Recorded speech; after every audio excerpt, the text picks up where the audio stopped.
Ассалаумағалейкум құрметті тыңдармандар. Бүгін мемлекеттік сатып алу порталында жылдық жоспарды ашу және оны салу, бекіту жолдарын көрсететін боламыз. Жылдық жоспар осы мемлекеттік сатып алудың ең басты негізі болып табылады. Яғни қалай салсаңыздар солай ойнатасыздар. Міне ең бірінші рабочий кабинет годовой планға кіресіздер. Егер сіздер бұрынғы жасап келе жатқан мекеме болса, бұрынғы бекіткен годовой план жоспарларыңыз тұратын болады. Ал новый мекеме болса, мына жерде ештеңе болмайды. Міне біз қазір создать годовой план батырмасын басамыз. Осы жерге финансовый годты таңдайсыздар. 2023 болса 2023, мына жерге приказдың нөмірі, бұйрықтың нөмірі, бұйрықтың датасын жазатын боламыз. Бүгін мысалға бүгінгі датын тердік. Яғни бұйрықты салғаннан кейін сіздер 5 рабочий күннің ішінде бекіту керексіздер. Мына жерге сол бұйрықты тіркейтін боласыздар. Осылай тауып аласыздар. Бұйрық PDF немесе JPEG форматта болады. Қол қойылған, мөрі басылған бұйрық болғаны дұрыс. Осылай сақтайсыздар. Сақтаған егер годовой план проект болып түсті. Бұрын 31 пункт план салынса, қазір 31, міне бүгінгі 12-ші приказбен, бүгінгі датамен салынды. Егер сіздер приказды қателесіп кеткен болсаңыздар, номерді қателесіп кеткен болсаңыздар, міне редактировать черновик батырмасын басып, приказдың нөмірін, приказдың датасын, яғни бұйрықтың нөмірін, бұйрықтың күнін өзгертуге болады. Және де астына барып удалить файл деп қызылда тұр ғой. Сол басқа нәрсе тіркеп жүрген болсаңыздар, басқасын приказды салуға болады. Сөйтіп қайтадан сохранить батырмасын басасыздар. Ең алдымен міне сол жақта міне осы сіздердің годовой пландарыңыз болып табылады. Годовой план бұл жұмыстың ең негізгі бастамасы. Сіздер егер жаңадан ашылған мекеме болса, создать батырмасын басасыздар. Бұрынғы мекеме болса, сіздердің салынған осындай пункт пландар тұрады. Міне договор действует, опубликован, бәрі ойнатылған. Енді годовой планды салудың құпия сырларын айтып кетейін. Бірінші утвержден батырмасын басып, найти басасыздар. Осының ішінде керек емес тауарлардың барлығын қарайсыздар. Яғни утвержден статустар жылдың аяғына дейін, яғни 31 декабрьге дейін утвержден болып қалмау керек. Сол үшін бұларды өзгертетін боламыз. Мысалы, услуга охраны менде 2 рет салынып қойған. Яғни біздер услуга охраны ойнатылып кетті. Негізгі договорға отырылды. Бұлар егер артық салынған. Мына жерде біз кабинет учебный турникетті алмайтын болдық. Соған міне оң жағын басып, внести изменение пункт планы басамыз. Сіздер учебный кабинетті мысалы открытый конкурспен алатын болсақ, енді қазір оны өзгертетін боламыз. Міне жаңадан ашылған мекемеде дәл осылай толтырады. Біздер способ ценовканы таңдайтын боламыз. Закуп не превышающий финансовый год, яғни сол бір жылдың ішінде товар әкелу керек болса, жұмыс сол бір жылдың істелетін болса, сол не превышающий финансовый год, міне өздеріңізге керекті спецификаны таңдайсыздар. Біздер мысалға кабинет учебныйдің орнына мысалға лопата алатын болсақ, мысалы 149 деп таңдайсыздар спецификаны. Міне мына жерге товар деп таңдайсыздар. Кейде таңдамаған дұрыс негізі. Мысалы кейде асығып отқан кезде мысалы товар деп тұрады, сіз услуганың атын жазсаңыздар, услуга шықпай қалады. Кейде мысалы услуга деп тұрады, сіздер мысалы товардың атын жазсаңыздар, товар шықпай қалады. Сол сияқты мына жерге негізі вид предмет закупқа таңдамаған дұрыс. Міне лопатын жаздық. Лопатын біз қазақша және орысша сипаттамаларын жазатын боламыз. Нақты қандай күрек алатын белгілі болса, осы жерге жазу керек. Яғни күректің сабының ұзындығы, темірінің қалыңдығы барлығын. Егер нақты белгісіз болса, қысқаша ғана күрек деп жазып қойған дұрыс. Оны бағасын сол ойнатқан кезде мен сіздерге айттым. Міне количество бесеу болса, мысалы міне 2,5 теңгеден осылай қоясыздар. Бұл баға без НДС сумма 2,5-ды көбейтсеңіздер НДСке, яғни күрек сол суммада тұрады. Міне планирование срокқа егер өздеріңіз бір айда ойнатқан дұрыс. Мысалы февраль айына болса, февральға қоясыздар. Барлығын бір айда бір ойнатқан өте тиімді. После подписания договора 15 календарь деп қойдық. Міне жаңадан ашылған мекеме болса, выбрать место поставки таңдайсыздар да. Міне Активинский облыс бірдеңе деп өздеріңіздің мекен жайларыңызды теретін боласыздар. Тараз болса Тараз, Шымкент болса Шымкент. Ал бұрыннан істеп кеткен мекемеде пункт планында бұл тұрады, бұған керек емес. Егер жаңадан істеп кеткен мекеме салады, және де бұрыннан істеп кеткен мекеме басқа бір регионға, басқа бір корпусқа жіберетін болса, сол корпусты көрсетеді. Міне біздің лопатын сақтадық. Тағы да утвержденный статусына қоямыз. Найти батырмасын басып, осы жерде керек емес заттардың бәрін қараймыз.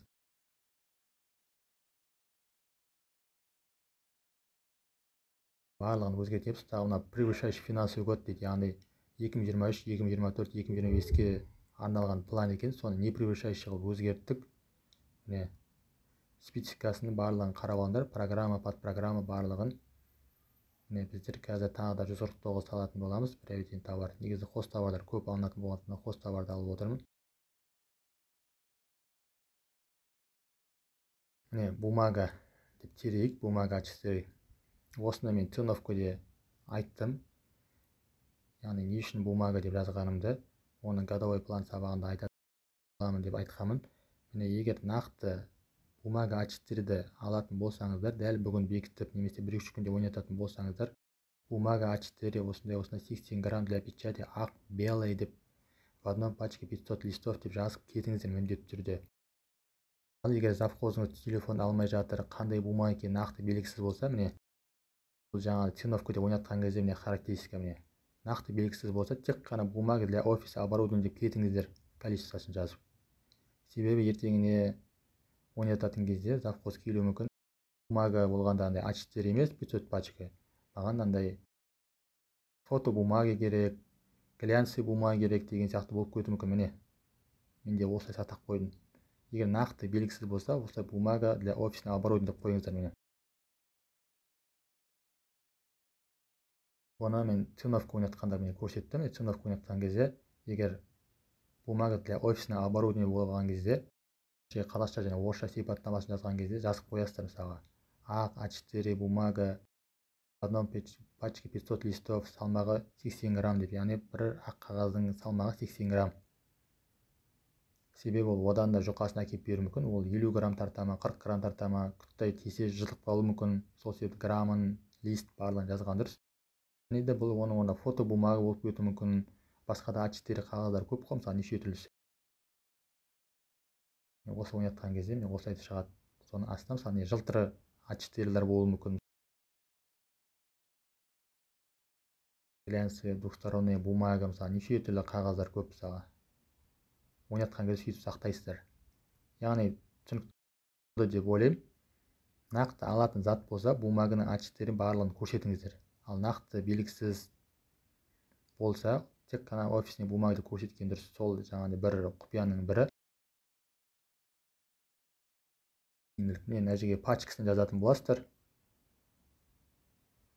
Яғни бізге осылай завхоз береді. Кейде мысалға мына жерде барлығы толық нақты жазылған, әдемі қылып.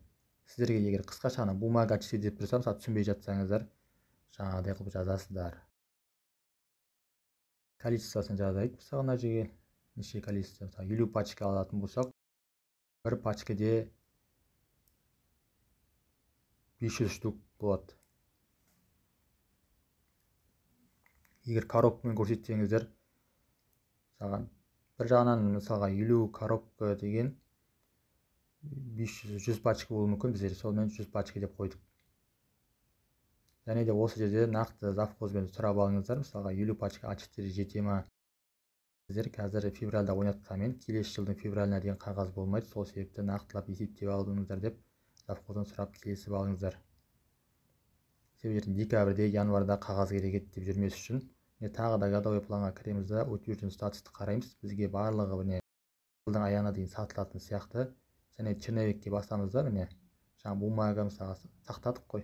Бумаганы барып скопировать пункт плана батырмасын басамыз да, тек қана өші атауын, техникалық сипаттамасын, количествосын ғана өзгертетін боламыз, бағасын ғана өзгертеміз. Қалған барлығы өзгермейді. Скопировать пункт планы баса береді. Мысалы тонер картридж, мысалы тонер картридж да солай. Наименование товарға тонер деп жазатын боламыз. Келесі тізімде бізде тонер бар екен. Тонер шықты. Тонер порошковый, яғни ұнтақ тонер бізге керегі. Бұл жерде де мысалы тонер картридждің мысалға техникалық сипаттамасын нақты жазған екен. Мысалы Color, Laser, Jet, Pro, MFP деп как положено маркасын барлығын жазған екен, қандай принтер керек.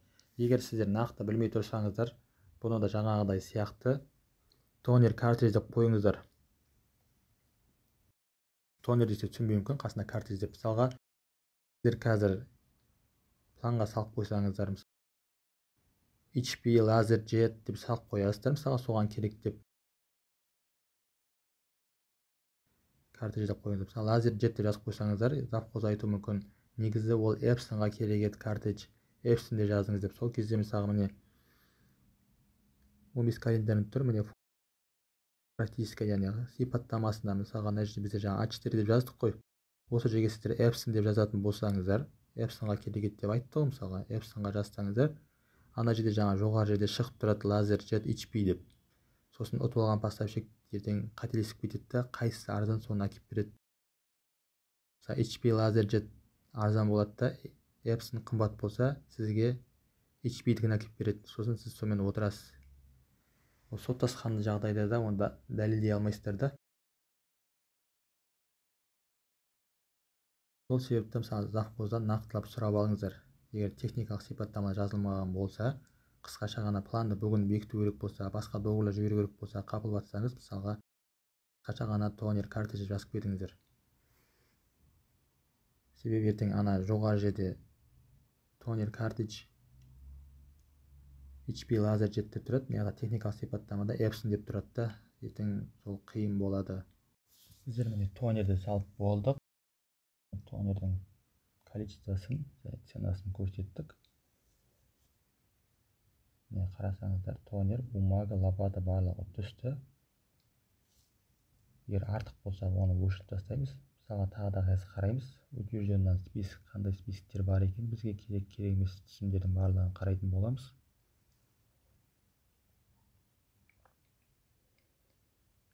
Мысалға кейбір заттарды қазір мына жерден қарайық. Мысалға мөві табын, яғни вопрос ценовоймен сақталған екен. Соны өзгертіп көрейік. Копировать пункт плана басып, басқа зат салуға болады. Сіздерге мысалға сабынның басқа түрі керек болса, сабынның 72%-тік обычный 4 сабындар керек болса, соны салуға болады. Мысалға біз оның орнына допты алайық.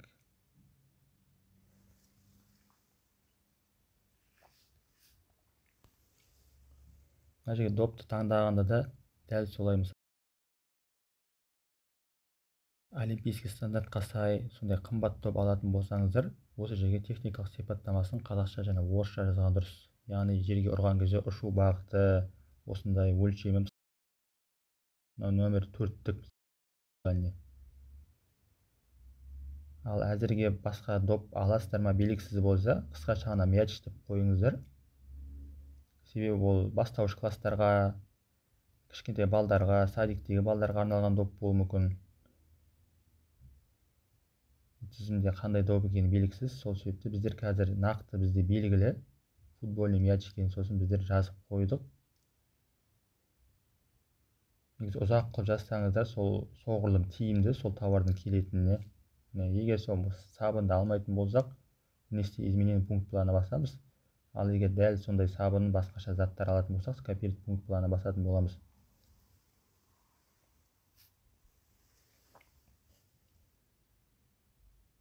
Тағы да қарап жатырмыз. Допты редактировать етуге болады ішінен. Біздер мысалға майға қойып қойсақ, оны октябрьде сатып алатын болсақ, октябрьге қалаған уақытымызға қоя аламыз.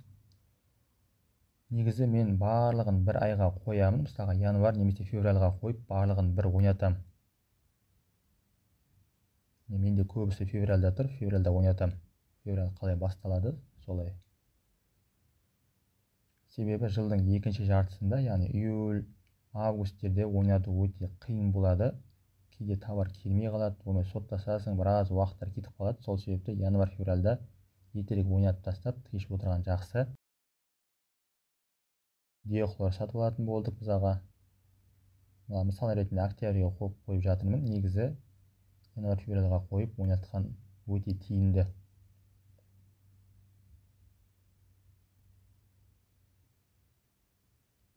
Услуга охрананы салайық. Услуга охрананың орнына біздер мысалға из одного источника монополистер таңдайтын боламыз. Немесе арнайы сертификаттары болса, подпункт 3-те таңдайтын боламыз. Егер авторский права, сондай құқықтар болса, 36-ны таңдаймыз. Финансы болса, 11-ші таңдаймыз, мысалға 11 міне. Біз қазір электроэнергияны салып көрейік. электроэнергия бізде монополистер болғандықтан способ закупки из одного источника дедік, және обоснование прием способ закупки статья 39 пункт 3 подпункт 1 таңдадық. Обоснование применения способ закупки мына жерге біздер жаңағыдай таңдайтын боламыз. Мысалға электроэнергия монополист деген бір қағазы болады, авторский. Соны тіркейтін боламыз. Мына жерге спецификасын өзгертеміз. Сіздер байқасаңыздар, бұл пункт планы ең алдымен услуга охрана болып. Осы жерде добавить специфика деген кезде кейде өзгермейді. Соны сақтағаннан кейін барып черновик болады ғой. Черновикті редактировать еткен кезде сол кезде специфика ашылады. Кейде осылай ашылмай қалатын кездер болады. Электроэнергияны таптық.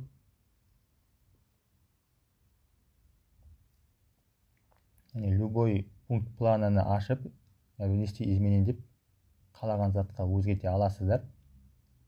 Жаңа услуга охрана бізде электроэнергияға өзгерттік.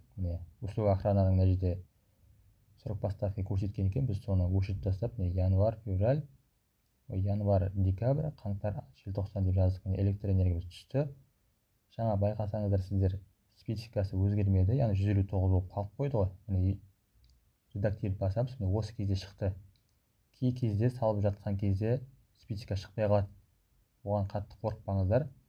Басқа жерлерін сақтап, қайтадан редактировать батырмасын басыңыздар, сол кезде специфика шығатын болады.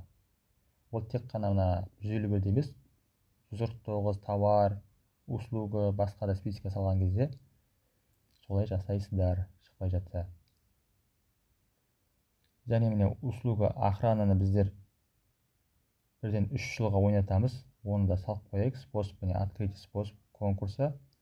Закупки превышающий финансовый год, яғни 2023, 2024, 2025. Утверждайте сумма, мысалы, бірінші жылға 3,5 миллион, екінші жылға 4 миллион, 2025-ке 4 миллион 200. Услуга, мысалға, услугында қандай екенін мысалға біздер өзгеріп атады. ДЧС-ке қосу, қоспау деген сияқты біз мына жерге жазбай қояйық, техникалық сипаттамада жазамыз. Мына жерде жаңа 3 сумманы қостық. Естеріңізде болса 3,5 миллион болды, 4 миллион болды, 4 миллион 200 болды. Соның бәрін қосып 11 миллион 300 мың деп қойдық. Услуга январь, март, декабрь 2023, сосын 1 январдан бастап 2024-тің, 2025-тің 30 желтоқсанға дейін түсті. 11 миллион 300 мың деп түсті. Бұл енді биылға салынды, келесі жылға салып жатсаңыздар, осылай саласыздар.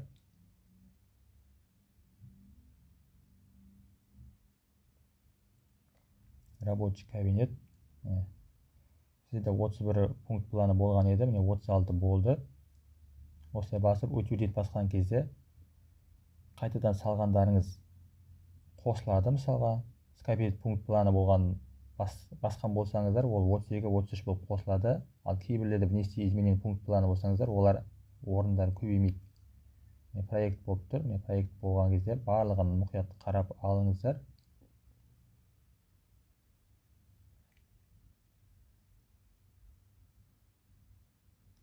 Кейде заттар шықпаған кезде расширенный поиск деп табасыздар. Мысалы, одежда болса, мына жерде қандай одежда керек. Кейде товарды, қызметті таба алмаған кезде расширенный поиск деп жазасыздар. Әдейі артқа қарай келіп тұрмын, сіздерге көрсету үшін, жаңа ұмытып кетіппін. Мына жерге мысалы монтаж десеңізде монтаж деп жазасыздар. Мысалға монтаж болғанда, мысалға мекемеге пластиковый перегородка, монтаж, демонтаж, сондайлар таңдау болады. Темірден монтаж, ағаштан монтаж неше түрлі, басқа да заттарға монтаж жасау, шиномонтажға дейін барлығы бар. Мына жерде қызметтері. Редактировать басып, любой қалаған нәрсеге ауыстыра саласыздар. Мысалға, менде жаңа услуга охрана болған еді, естеріңізде болса, оны монтажға ауыстырдық.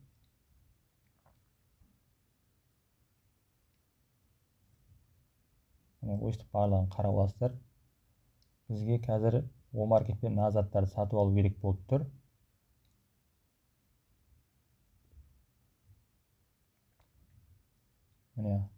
Утвержден списоктегі алынбайтын затқа барып, мышканы оң жағын басып, внести изменение пункт плана батырмасын басасыздар. ол қай способпен сақталды, запрос ценовой ма, открытый конкурс па, соны электронный магазинге ауыстырасыздар. Мына жерге мысалға смесительдің орнына біздер алатын заттың прайс листі бар екен, сонымен кітіруін тауып аламыз. Сол кезде техникалық сипаттамасын қысқаша жазып өтеміз. Себебі біз бүгін нақты алайын деп тұрмыз сол заттарды, мысалға спрей, гель барлығын аламыз.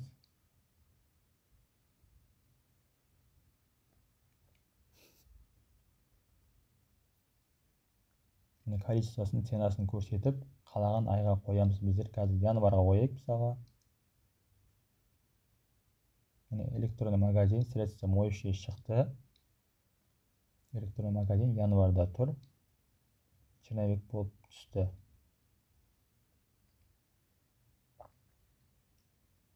Мен тағыдан қарайтын болам статустарды. Жаңағы хлорды біздер өзгерткен болатынбыз. Мыйлы барлығы изменен болып тұр. Олар пункт планын бекіткен кезде, годовой планды бекіткен кезде олар жоқ болып кетеді. Жалпы годовой планды ашқан кезде әрбір затты өзгертуге болады. Көп жағдайда сіздерде ценовканың итогын күтіңіздер, және де қандай услуганы кітіру дұрыс емес, ебікасы дұрыс емес, соның барлығын мұқият қарап, планды ашқан кезде бір өзгертіп жіберіңіздер.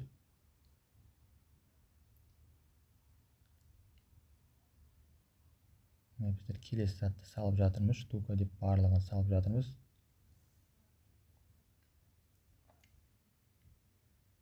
Кейбір мекемелерде годовой планды ашу 2 рет рұқсат берілген заң жүзінде. Ал кейбір мекемелерге заң жүзінде бірнеше қайтара ашуға рұқсат берілген. Сол себепті мен неше рет ашып, неше рет бекіту керегін айта алмаймын. Тыңдарманға байланысты олардың өздерінің мекемесі қандайға жатады. Мысалы 2 рет өзгерту болса, 2 рет өзгертеді айына. Жалпы бір ашқан кезде барлық жұмыс, услуга, ценовканың итогын барлығын бір шыққаннан кейін бір өзгертіп, бір ашқан дұрыс. Ценовканы сіздер 2 рет ойнатасыз. Цена аз болса, оны қайтадан уже ойнатудың қажет емес. Планға барып, ценаны қымбаттатасыздар. Кейбір салған пункт планлары қарайсыздар. Срок поставкасын міндетті түрде қарамаңыздар. Январь-декабрь болса, мысалы ұтып алған адам февральда әкеліп беруі мүмкін, тамызда әкеліп беруі мүмкін, қалаған уақытында әкеліп беруі мүмкін. Себебі сіздер январь-декабрьде қойсаңыздар. 15 календарь күнге ауыстырдық. Біздер труба салып қойдық. Оны қателескен болсақ, труба керек емес болса, өзгертіп қойдық, өшіріп тастадық. Қалған трубаның 3-4 керек болса, біреу мысалы диаметр 5, біреуінікі диаметр 32 деп қойсаңыздар, бір труба салып, тек қана ішіне диаметрін көрсетуге болады. Мен негізі диаметр 32, диаметр 5 деп 2 труба салып қойғанмын. Сол себептен біреуін өшіріп тастадым. Барлығы изменендар ертең планды бекіткен кезде 38-ден 54 болып тұр ғой. Соның бәрі азаятын болады.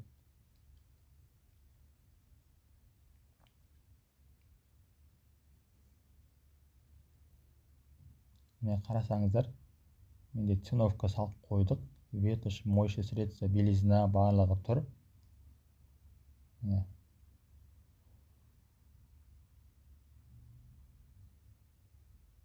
Осы заттарды біздер ценовкамен сатып алатын болсақ, тек қана бір айға ғана қойып жатырмын. Мысалға менде февраль айы болса, соны январьға ауыстырып жатырмын. Количествосы барлығы дұрыс.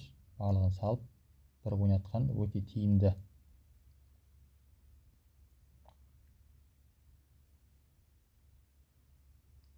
Және мына жерге барып, жидкий деп былтырғы пункт планын қарауға болады. Соның ішінде техникалық сипаттамалар болуы мүмкін. Бізге негізі нақты қандай жидкий мыйлы алатыны белгісіз болғандықтан осылай жазып қойған екен. Планға бір рет техникалық сипаттамасымен нақты қылып жазып қойсаңыздар, сол сипаттаманы ала бересіздер. Мысалға биыл 2023-те сусабын 5 литрлікті техникалық сипаттамасын нақты жазып қойсаңыздар, келесі жылы соны көшіріп аласыздар, сол пункт планын тауып. Наименование кітіру деген жерде жаңа пункт планын тауып алдық біздер. Тауардың барлығын қараймыз. Келесі мысалы дистресса, дихлор.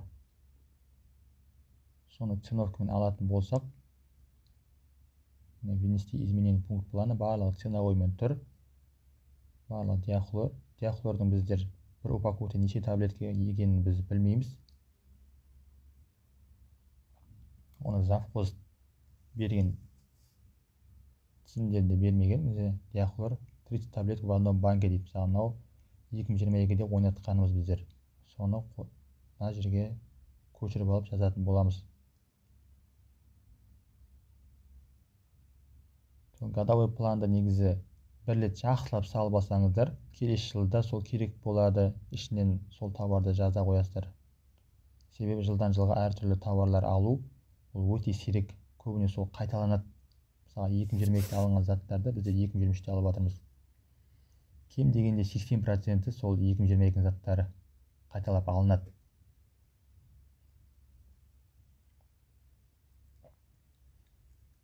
Нақтылап бірі қараған кезде Google-дан қарап, техникалық сипаттамасын қарап жазып алыңыздар.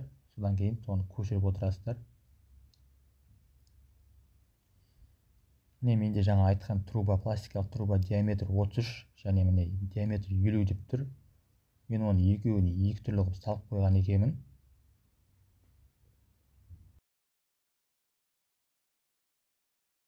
Екіншісін мысалға мен 50 деп өзгерттім.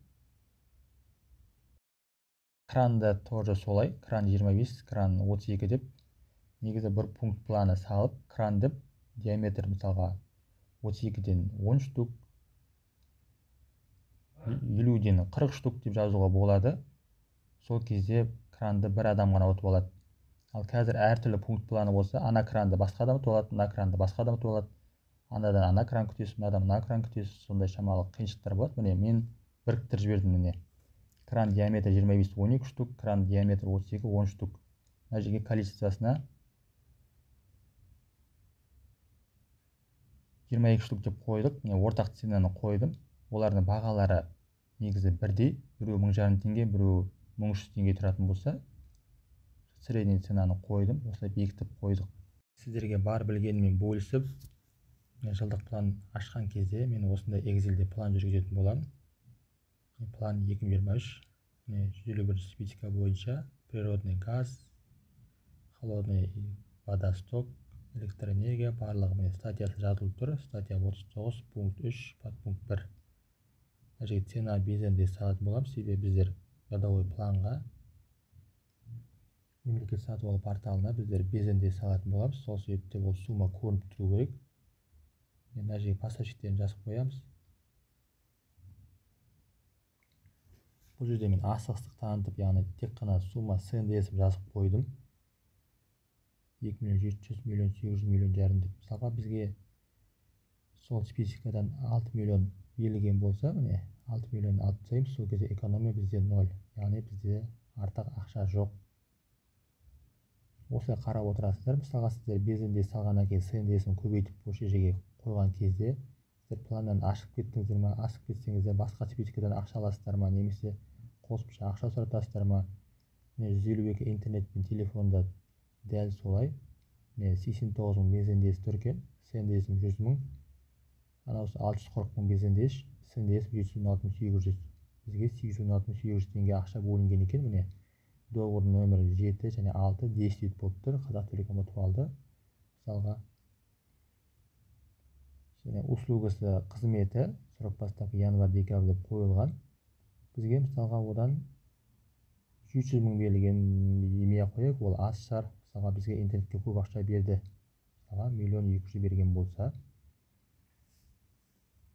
383 200 теңге артық бізде экономия болып тұр. Осыны біз жылдың соңына дейін игеруіміз керек. Яғни енді Қазақтелекомнан доп соглашение болмайтын шығар. Ол сумманы біздер приобретениеге услугқа жылжытатын боламыз. Міне 153 подвозда тоже солай. 50-ші статья, 50-ші подпунктпен салып қойдым. Яғни 2 айға отыру үшін январь-февраль деп салып қойдым. Және де міне конкурстың суммасы, оны март-декабрь деп қойдым. Біз конкурсқа безенде шығатын болсақ, безенде сумманы салдық. Мына жерге жалпы егер поставщик СНДСін ұтып алса, СНДСін көрсеттім. Барлығы солай. Ертең ол жерде поставщик аз ценамен ұтып алса, экономия болады. Міне 159-ға көштік. 159-ға да сіздерде көп областной бюджет, республиканский бюджет, местный бюджет, подушевой дейді, соның барлығына өстіп мен тізім жасаймын. Услуга охрана 50 статьямен отырдық, соны салып қойдым. Январь-февраль деп. Там 1 салып қойдық, январь-декабрь деп, яғни 30 статьямен прямой. Қалғандары уже циновка болады, паруста міне 30 статьямен прямой салып қойдық, үшінші авторский. Көптеген уже циновкалардың итогтары шықты. Уже менде январдың аяғына дейін отырып тастадым. Услуга охраны служба мен март-декабрь деп тұр. Оның конкурсының енді шығады. Қарасаңыздар, көптеген заттар менде итогы шығып. Мысалға сіздер планға 200 мың саласыздар. Ұтып алған сумманы жазасыздар. Ол 150 мың деп ұтып алуы мүмкін. Ал бұлар алдағы уақытта ойнатылатындар, немесе әлі итог шықпағандар. Кейбіреулер әлі керек емес болуы мүмкін. Январь-декабрьге дейін қызметте жазылып тұр.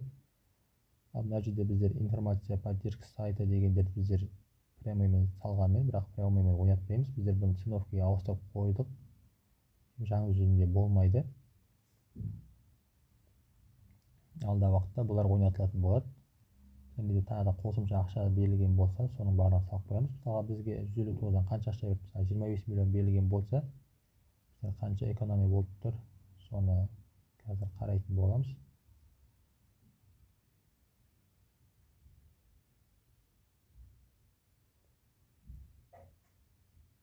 Бізде қазір 136 мың теңге экономия болып тұр. Соны егеру керек. Және де әлі ескере кеткен жөн, әлі ойнатылмаған нәрселер көп, заттар, қызметтер. Соларды ойнатқаннан кейін нақты суммасы белгілі болады. 160-да дәл солай. Киім бар, лагер бар сыртқы, және ыстық тамақ бар. Барлығын салып қойдық. Оның да экономиясын барлығын біліп отырамыз. Қарап, бізге 25 миллион берілсе, бізде 332 мың жалпы артық тұр екен. Осыны планында өзгерткен кезде шегеріп тастаймыз, НДС суммасын. Негізі планнан аспағаны жөн.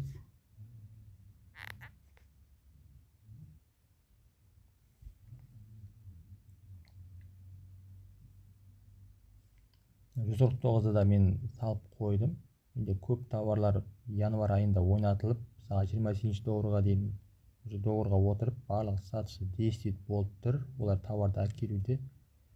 Жалпы менің сол көбіне қайталап айтайын, сол январь-февральда ойнатып тиішіп отырамын.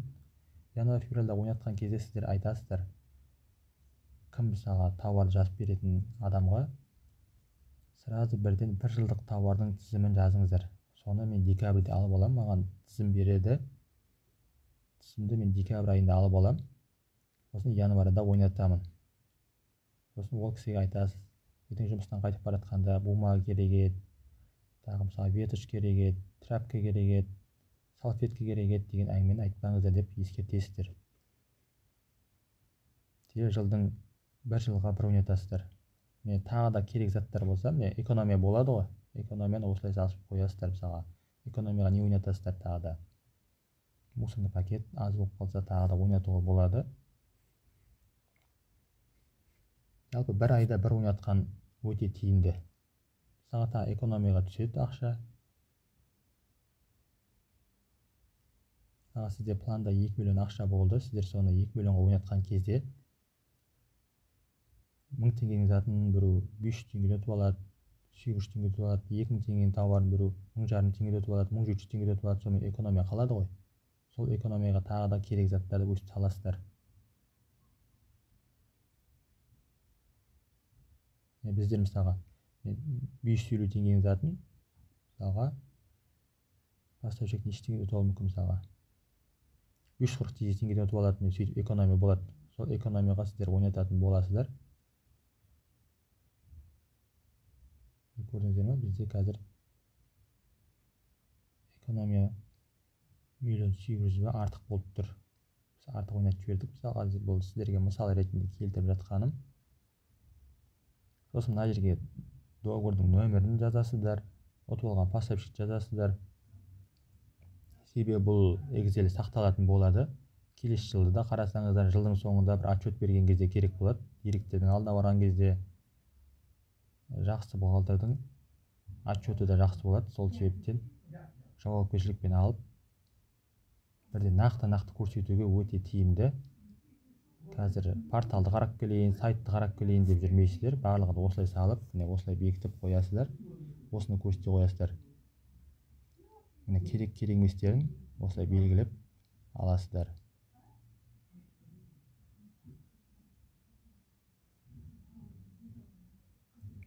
Тағы да берілген спецификаларды қарайсыздар. 414-те не берді? Жалпы осы 149-ды түсіндіре алдым деп ойлаймын. 1,5 миллион планда бар ма? 1,5 миллион СНДСім соған ойнатасыздар. НДСін алып тастап мысалға. Ветош біздер 18 деп қойдық. Оны СНДСім мысалға 21 ма? 21 деп нетесіздер.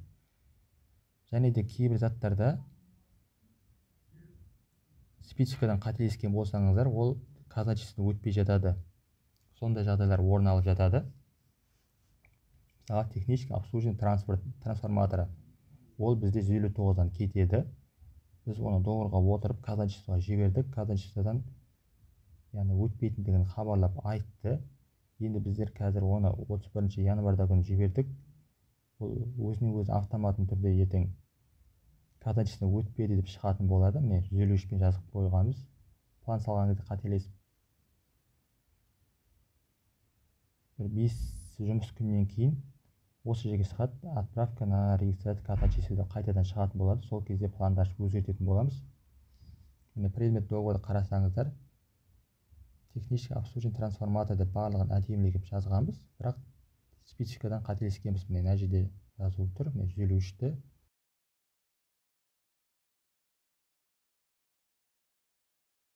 Қарасаңыздар, обслуживание трансформатор деп жазылған қазақша және орысша сипаттамалардың барлығы дұрыс жазылған екен. Сіздер договор согласования барасыздар да, отзывать договор деген бар, соны басасыздар қызыл кнопканы. Сосын план ашасыздар. План ашқан кезде сол приказды тіркеп, план түседі проект болып, сол планды ашасыз.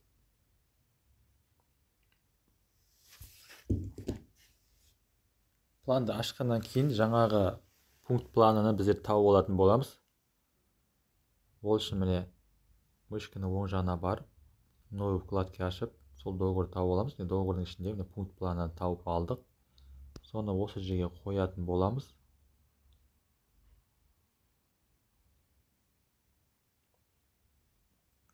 Бұл жерге тауардың аты немесе кідіру қойылу керек. Мен мына жерге қателесіп қойып жүріппін. Бұл жерде емес, номер. Осыған номер пункт планы найти батырмасын басамыз. Жаңағы обслуживание трансформаторымыз шықты. Яғни запрос ценовой мен ұтып алды. Статусы проект договор болып тұр. Оң жағын басып, внести изменение ЕБК батырмасын басасыздар. Версия изменения қарау болады, просмотр объявления қарау болады, договорды барлығын қарауға болады. Осының ішінде дәл сол договорма мұқият көз жеткізу үшін қазір бізде внести изменение ЕБК-ны басатын боламыз. Шықты. Осы жерде барлық спецификаларын, программаларын мұқият қарап алыңыздар. Бізге 159 өтіп кеттік. Қазір артқа қайтамыз. Осы 159 оплата услуг и работ таңдайтын боламыз. Яғни обслуживание трансформатор осы спецификамен кетеді. Мен негізі осы видеоны түсіру үшін сол бір ғана услуганы солай қате жасадым 153-пен. Себебі дұрыс болса видео түсіру қиын болады. Қазір неподходящий статус деп көрсетіп тұр. Готов к отправке на регистрации деп көрсетіп тұр. Яғни казначействоға кіресіздер. Казначейство біздер 31 қаңтар күні жібердік, казначейство отправлені болып тұр. Яғни ол шамамен 5 рабочий күннен кейін қайтып келеді. Қайтадан казначействоға тіркелмеді деп. Сол кезде договор согласования барасыздар да, отзывать договор батырмасын басасыздар. Сол кезде проект болады. Проект болған кезде осы жерге кіресіздер. Жаңа көрсеттім сіздерге. 159 батырмасын басып, сохранить батырмасын басасыздар. Сол кезде ол сіздерде міндетті түрде сақталатын болады. Және де тағы да бір көп кездесетін қателіктердің бірі, мысалға мына договорлар из одного источника отыратын договорлар, мысалы қазтрансгаз аймақ, Ақтөбе энергосынап барлығы прямой кететін договорлар, олар және де электронды емес бумажный договорға қарай жасалады. Мысалға бумажный договорда біздер СНДСі 1.333 мың болса, түсінікті болу үшін мысалға 1.200.000 деп қояйық СНДСім. Ал біз СНДСі 1.5 миллион деп салып қойдық. Яғни бұл қате болып тұр. Қазір бұны бумажный договор тіркеп жібергенмен олар қол қоймайды. Себебі мына жерде біздер киловатт час барлығын тарифін дұрыс жазғанмен біздер объемды көбейтіп жібергенбіз. Яғни бумажный договормен сәйкес келмейді. Из одного источникаларда бумажный договор тіркейтін боламыз. Сол себептен сол суммаға қарап жазамыз. Міне 1,5 миллионды жазып қойғанбыз. Мына жерге 1.300.000, 1.200.000 деп өзгертсек, ол сақталмайды. Договор кетпейтін болады.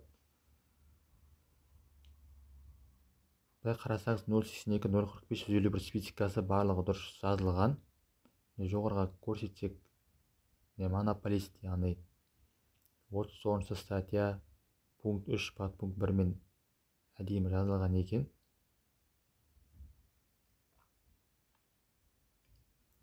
Жаңа ашқан пункт планыны біздер ашамыз. Және де оң жаққа барып открыть новый вкладки деп жаңағыны договорды тауып алатын боламыз. Мына жерде пункт планын көшіріп аламыз. Маған негізі солай ыңғайлы. Сіздер ана төменге түсіп тауып алсаңыздар да болады, мысалы электр энергияны.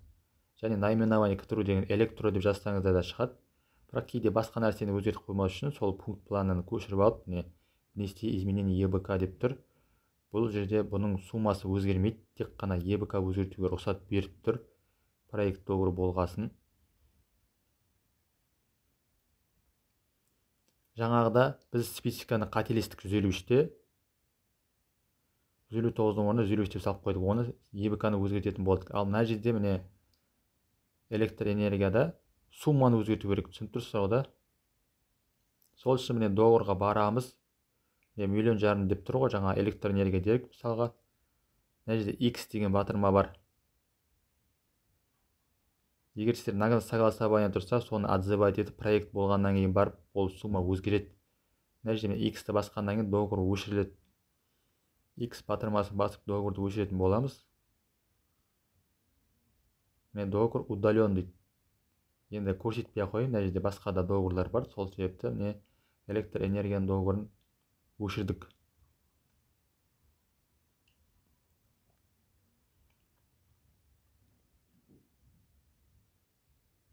Жаңағы бірінші этапта біздер специфика өзгерттік, ал мына этапта біздер договордың суммасын өзгертіп жатырмыз. Мұқият қарасаңыздар, міне жаңа годовой планды ашайық.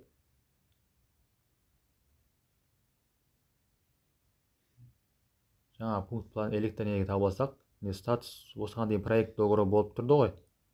Енді утвержден болып қалды. Соған внести изменение пункт плана батырмасын басамыз. Осы қателік көп адамдарды кездеседі, себебі басында басқа тариф береді, басқа объем береді. Міне мына жерде қарасаңыздар, обоснование файлға электр энергияның өзінің монополист деген обоснование салған екенбіз. Из одного источника, 30 статья, 3 пункт, 1 подпунктпен міне электр энергия барлығы тұр.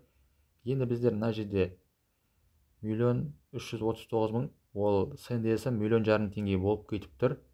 Енді бізге мысалға договоры қанша керек?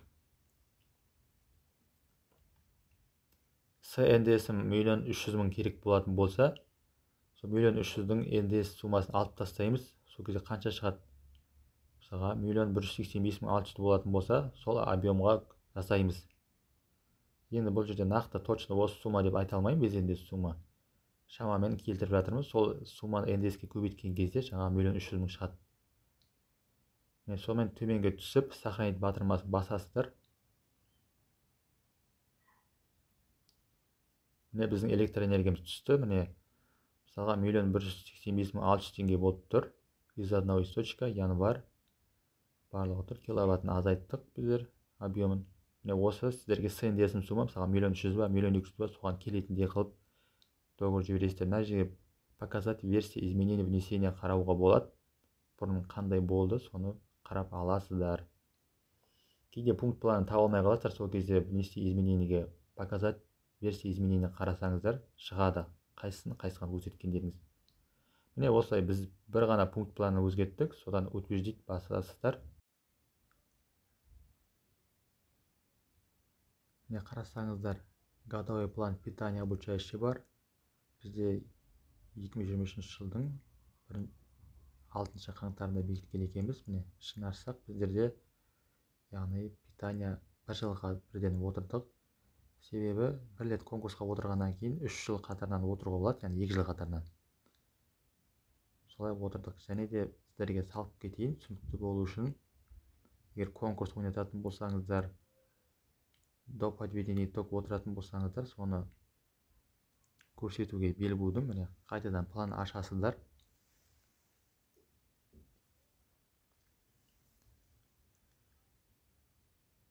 Питанияға берілген приказы таңдаймыз.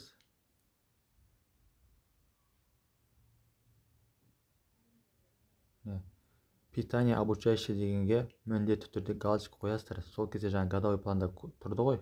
Годовой план питание обучающий деген жазумен. Сол ашылатын болады. Мысалы мен қайтадан көрсетейін. Обычный планда годовой план, а анау годовой план питание обучающий деп тұр. Бұрынғы пландарда, мысалы годовой планда питание деген галочка жоқ. Ал мынада міне міндетті түрде питанияға галочка қоясыздар, галочка болады. Соны міне сол кезде міне екеуі екі түрі. Анау годовой план, мынау годовой план питание обучающий, екі годовой план болады. Екеуі екі түрлі. Обучающийда тек қана питанияның ғана пландары болады. Міне осы пункт планын біздер көшіріп алайық, сіздерге түсінікті болу үшін. Санаға сіздерде 2022 жылы конкурспен отқан болса, 2023-2024 2 жыл бойы пролонгация болады. Сол поставщикпен, міне из одного источника біздерде 2022-де конкурс болды. Сол себепте из одного источника бір жылға бірден отырдық. 2023-2024-де дәл солай отырамыз. Міне подпункт 80 правила организации питания обучения заключен договор на следующий финансовый год. 2022-де конкурс болғасын 2023-2024 2 жыл бір қатарынан біз сол поставщикпен отырамыз. Енді сіздерге конкурс болу үшін және де 2 айға отыру үшін түсінікті болу үшін сол пландарды салып кетейін. Басқа организацияларда ондай жағдайлар бар. Ол үшін выбрать батырмасын басамыз. Выбрать батырмасын басқанда міне правило 69 таңдаймыз. 2 айға отыратын болсақ, но не более чем 2 раза в месяц. 2 ай ғана, январь-февраль, яғни итог шыққанға дейін. Мынаны мұқият оқып шығыңыздар. Правила питания обучающих в целях обеспечения бесперебойной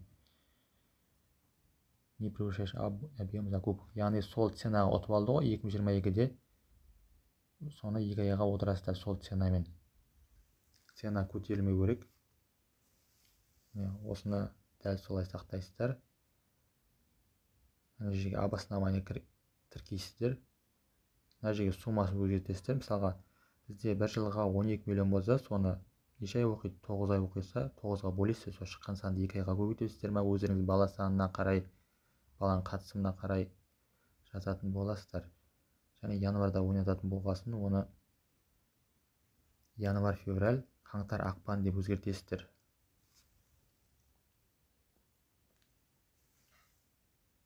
Қаңтар-ақпан деп өзгертесіздер. Бұл договорды сіздер январда жіберуге болады. Бұл яғни прямой договор из одного источника 64 статьямен міне астыға түсіп, сохранить батырмасын басасыз. Мына жерде сіздердің организацияларыңыз тұратын болады. Адресі, мекен-жайы барлығы. Міне сақтаған кезде мысалы сол шықты из одного источника, бұның ішінде бірақ 2 айға тұр. Енді бізде 2 айға отыратын адам таптық, сол бұрынғы поставщикпен отырамыз. Енді бізге алдағы уақытта конкурс болады. Бізге наурыз айынан бастап конкурспен ұтып алатын адам керек. Сол себептен бізде январда конкурсқа шығуымыз керек. Оны планға салатын боламыз. Міне конкурс по приобретению услуг по организации питания. Приобретение услуг, яғни услуг болса, сіздерде услуг таңдайсыздар. Товар болса, приобретение товар деп таңдайсыздар. Жаңа жерде конкурсты таңдадық.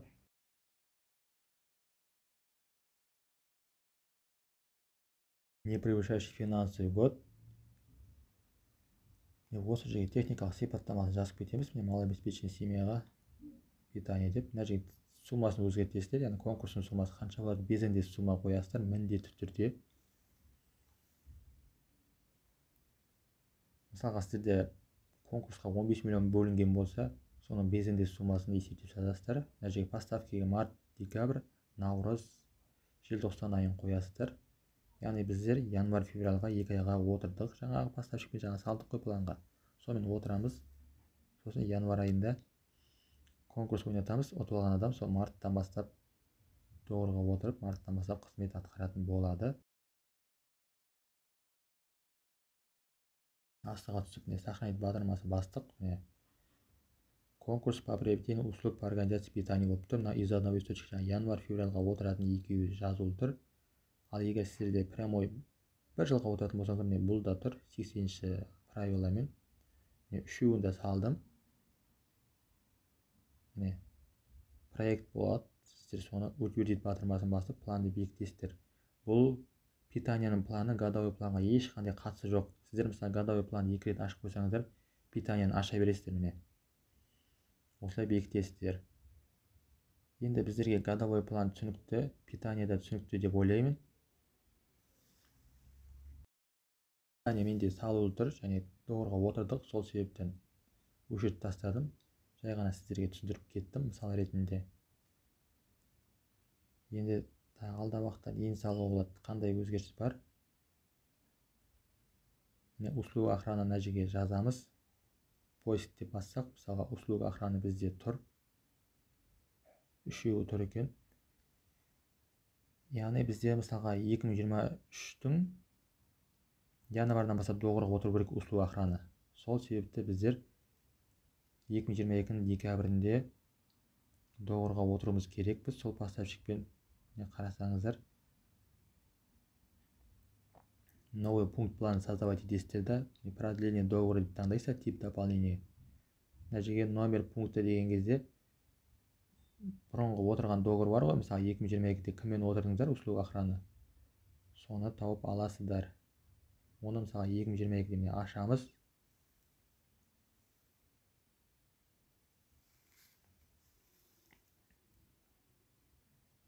Міне 2022-дегі ең соңғы планды ашып қарайық.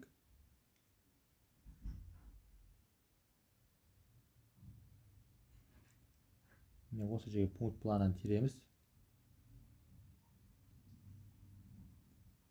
2022-де конкурспен ұтып алған поставщик, яғни сонымен доғырға отырдық. Міне қарасаңыздар, 2022 жылға план. Сол доғырды ашасыздар да, предмет доғырға барып, пункт планы көшіріп алатын боласыздар. Мен қазір көрсетейін. Сол пункт планы біздер көшіріп алдық. Жаңа пункт план создавать еткен кезде осы жерге сол пункт планын қоясыздар. Статья 43, пункт 18-ді таңдайсыздар. Міне қарасаңыздар, продление договора период проведения итогов конкурса деп тұр. Яғни течение срока проведения закупки, но не более чем 2 месяца деп. Яғни 2022-де бір ИП Марат деген қызмет атқаратын болса, енді сіздер конкурс беріп үлгерген жоқсыздар. ИП Маратқа приглашение жасау үшін осындай статьямен отырасыздар. Сол кезде ол ИП Марат январь және февраль айында қызмет атқаратын болады. Подвоз болсын, услуга охрана болсын, барлығын солай саласыздар. Мына жерге 2 айдың суммасын саласыздар. Бұрын мысалға ол конкурспен ұтып алды ғой. Ай сайын қанша сумма болды, соны сол сумманы, ай сайын сумманы 2-ге көбейтіп саласыздар январға және февраль айында. Кейбіреулер мысалға МРП-ның өсуіне байланысты, зарплатының өсуіне байланысты қымбаттатып жатады. Оның видеосын алдағы уақытта салатын боламын. Біздер өзгертпей салдық, сол себептен өзгеріссіз қалды бізде барлығы. Услуга январь, февраль, қаңтар, ақпан деп қазақша және орысша көрсеттік. Планируемый срок январь деп қойдық. Дәл осылай сақтайтын боласыздар. Және де егер ол поставщик келіспеуі мүмкін деген жағдайда отказной жазып береді. Сол себепті қайтадан план ашпау үшін біздер мысалға оны подвоз деп айтып кетейік. Мысалға қазір услуга охрана болса қазір тағы түсінбей қалармыз. Подвозға дәл солай жібергенбіз. Ол поставщик бізге отказ жазып берді. Сол себепті бізге міне статья 39 пункт 3 подпункт 70 мен отырамыз. Бұны да мұқият оқып шығыңыздар. Заказчик в течение текущего финансового года, но не более чем 2 месяца. Яғни мысалға біз 2022-де ИП Маратпен отырдық. Жаңа 43 статьямен жібердік приглашение. Ол келіспеді. Январдан бастап жұмыс атқармайтынын айтты, отказ жазып берді. Сол кезде міне пункт плана 50 статьямен салып қоясыздар. Жаңа 50 деп тұрды ғой подпункт. Сонымен саласыздар. Ол кезде приглашение жібересіздер, ИП Маратқа жібермейсіздер, басқа 3 адамға жібересіздер. Міне отказ. ИП Мараттың жазып берген отказы или өздеріңізде қандай обоснование бар, соны жазып бересіздер, тіркейсіздер, то есть.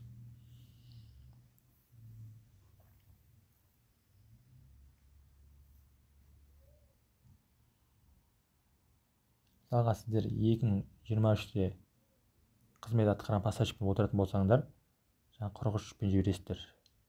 Егер ол отказ берсе, 50 статьямен бірнеше поставщикке жібересіздер, 3 поставщикке приглашение жібересіздер.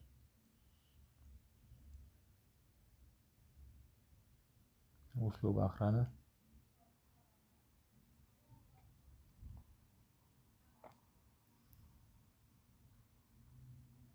Және де алдағы уақытта договорға увеличение, уменьшение жасаудың әдістерін көрсететін боламын.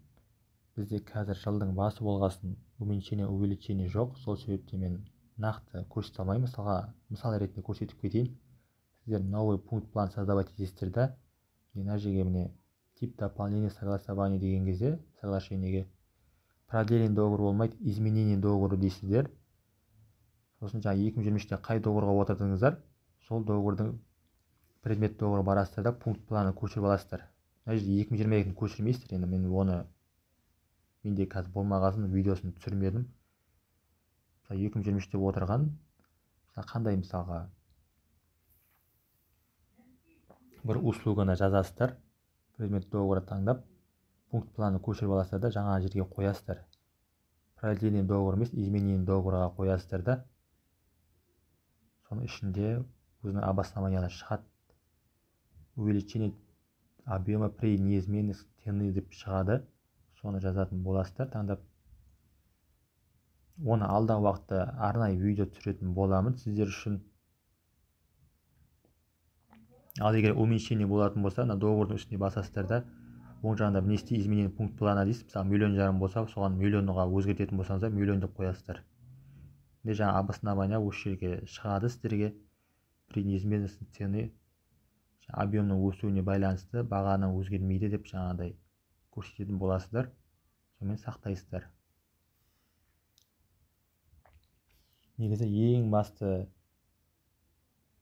нәрсе, осы жылдық жоспарды дұрыс салсаңыздар, жұмыс дұрыс жүреді жыл бойы. Сол себептен жылдық жоспарға мұқият мән беріңіздер. Жылдық жоспарда сол О-маркет бар, ценовка бар, открытый конкурс бар, 3 жылға бірден ойнататын конкурстар бар, прямой отыратын договорлар бар из одного источника, және басқа статьялармен отыратын договорлар бар. Уменьшение, увеличение, жаңағы жылдың соңында біткен договорларға жасайсыздар. Продление, барлығы осы годовой планда көрсетіледі. Годовой планды мұқият дұрыстап салып алсаңыздар, сіздерге жеңіл болады.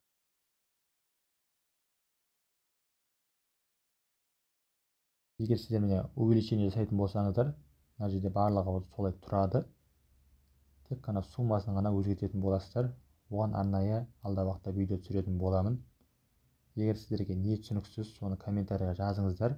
Және де қандай видеолар қызықтырады, соны жазсаңыздар, мен алдағы уақытта еңбектеніп түсіретін боламын. Енді мысалға қарасаңыздар, 1 сағаттық видеоны сіздерге түсінікті болу үшін, кішкентай да болса пайдам тисін деген мақсатта түсіріп салып жатырмын. Мен бұның бәрін өзім еске білемін, жасап жүрмін. 10 жылдан астам стажым бар, тәжірибем бар. Кезінде мен жаңадан бастаған кезде осыларды маған түсіндірген жоқ. Түсіндіргенмен де кейде уақытым болмай жатыр, қолым тимей жатыр дегендер көп болды. Сол себептен жаңадан келгендерге мүмкін түсінікті болар деген мақсатпен ниетпен түсіріп жатырмын. Сіздерге көп рахмет. Видеомен бөлісіп қойыңыздар.